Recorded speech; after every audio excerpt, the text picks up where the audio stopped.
wire and duct tape, tips and tricks for technicians, because we know you can just wing it, but now you don't have to. Hi, I'm Eric Schmidt with Astec Training, coming to you with another wire and duct tape.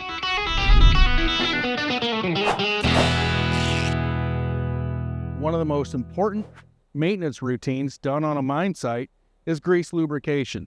Oftentimes it's overlooked or not done correctly for a variety of reasons. To be successful, we need to be armed with a little information and a good grease gun. What type of grease do I use? The correct answer is we always want to use what the manufacturer recommends for the location that we're greasing and how many pumps we're going to add. There's all kinds of greases, but first, let's take a look at what's in our grease gun.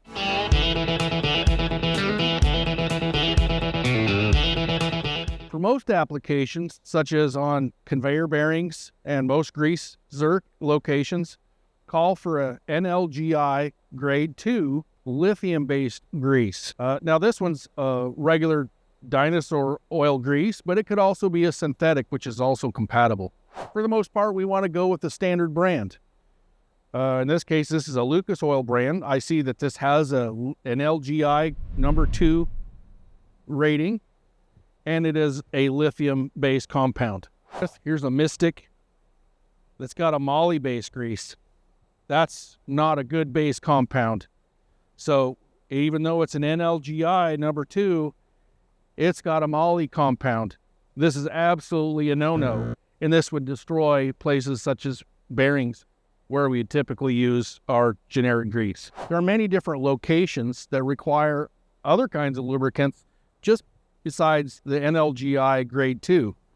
Well, electric motors are another location that may specify some special grease, which is typically some sort of white lithium, but we're always going to want to check the manual and what it says and go by the manufacturer's recommendation. So let's take a look at some of those procedures and the right types of grease we should be using.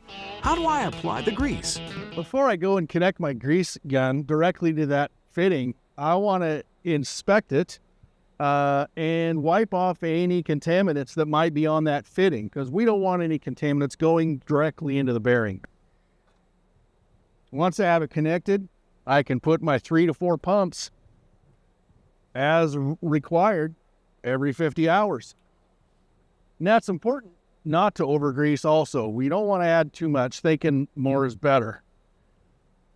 I can see it starting to purge out that shaft already. Now, it might be tempting to wipe off that greaser, but in actuality, we want to leave that there to prevent contaminants to getting past that little barrier we just created with the grease. In some grease bank locations, it's difficult to see where the grease is going. In this case, these are feeding our head pulley bearings on this conveyor, and they're routed inside the conveyor frames, but I can't tell if a rock's got in there and damaged that grease line, and I need to inspect that to make sure that the grease is going where I expect it to go. In this video, we've learned how to grease properly, the different types of grease and their uses. Learn more at aztecuniversity.com.